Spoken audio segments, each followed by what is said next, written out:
अब खबर को बदलते हैं और चढ़ावा चोरी मामले पर जो बड़ी खबर आ रही है उसको लेकर अयोध्या का रुख करेंगे। हमारे संवाददाता अभिजीत ठाकुर भी हमसे जुड़ेंगे और जहां पैसे का बंटवारा होता था वहां पुलिस पहुंची है, अभियुक्तों को लेकर पहुंची है पुलिस। 14 कोसी परिक्रमा मार्ग पर पैसे का बंटवारा किया जाता था।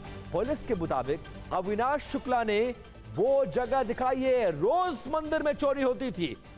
चोरी की गई रकम एक शख्स लेकर इस जगह पहुंचता था और उसके बाद यहां से बंटवारा होता था और अविनाश शुक्ला को एक दिन के रिमांड पर लेकर पुलिस फिलहाल उस 14 कोसी परिक्रमा मार्ग पर पहुंच गई है जहां पर इस पैसे का बंटवारा किया जाता था। अभिजीत ठाकुर का रुख करेंगे और यह जानने की कोशिश करेंगे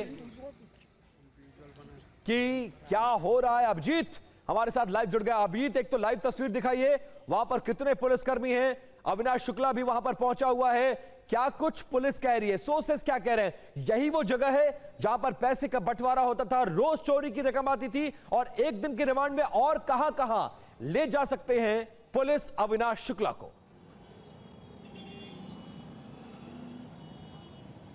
देखिए 2 से 3 डिस्ट्रीब्यूशन पॉइंट आइडेंटिफाई किए गए हैं, जो कि हम पहले भी जानकारी दे रहे थे कि कौशलपुरी में 2 जगह इनकी बैठक लगती थी। उसके अलावा 14 कोसी परिक्रमा मार्ग पर एक जगह आइडेंटिफाई की गई है और वहां पर अविनाश शुक्ला को ले जाया गया। उसके अलावा अगर हम बात करें तो आज कौशलपुरी स्थित उस योगा सेंटर पर भी पुलिस लेकर पहुंची अविनाश शुक्ला को और वहां पर भी लगभग 15 से 20 मिनट तक वहां पर वो रुके पुलिस टीम। उसके अलावा अगर बात करें तो अनुकल्प मिश्रा के घर पे जाने की भी जानकारी सामने आ रही है। तो अविनाश शुक्ला को अभी तक कुल 3 जगहों पर पुलिस की टीम लेकर गई है और खासकर उस जगह को आइडेंटिफाई करने की कोशिश कर रही है जहां पर चोरी का माल वो लेकर पहुंचते थे और वहां पर आपस में डिस्ट्रीब्यूशन होता था। ये तिकड़ी थी जो कि कौशलपुरी में रहती थी। लवकुश मिश्रा, अनुकल्प मिश्रा और अगर बात करें तो अविनाश शुक्ला, ये तीनों मिलकर इस घटना को एक साथ अंजाम देते थे और इसके साथ बाकी जो लोग थे इनके सबॉर्डिनेट्स की तरह काम करते थे, यानी कि जूनियर टीम मेंबर की तरह। और आपस में डिस्ट्रीब्यूशन का अपना अपना रेशियो फिक्स होता था जिसके तहत ये लोग कुल पैसों की गिनती करने के बाद उसमें डिस्ट्रीब्यूशन करते थे। इसके अलावा जानकारी ये भी सामने आ रही है कि अपने अपने हिस्से में भी चोरी करते थे लोग,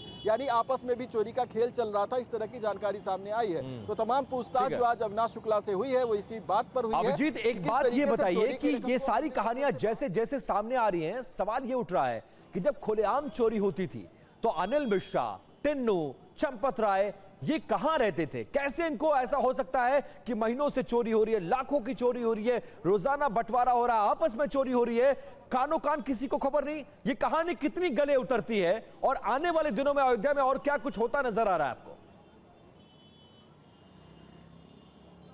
देखिए कानों तक पहुंचाने की कोशिश तो जरूर हुई थी लेकिन कानों से सुना नहीं गया, अनसुना कर दिया गया। इस तरह का ये प्रकरण है। ऐसा नहीं है कि चोरी की घटना जो है वो सीधे जून में पता चली और जून में ही ये कार्रवाई मीडिया में आने के बाद शुरू हो गई। सबसे पहली बार चोरी की शिकायत काउंटिंग टीम के मेंबर रहे लोगों ने ही अपने सीनियर्स को बताई, यानी कि जो उसके इंचार्ज थे सुभाष, उस तक पहुंचाई। उसके बाद ट्रस्टियों तक भी बात पहुंचाने की कोशिश की गई लेकिन इसको लगातार नजरअंदाज किया गया, उस पर कोई ठोस कार्रवाई नहीं की गई। बिल्कुल अभिजीत, सब कुछ समझकर भी अयोध्या में नासमझी का नाटक खेला जा रहा था लेकिन अब सब कुछ दूध का दूध और पानी का पानी होता नजर आ रहा है। बहुत शुक्रिया अभिजीत इस जानकारी के लिए।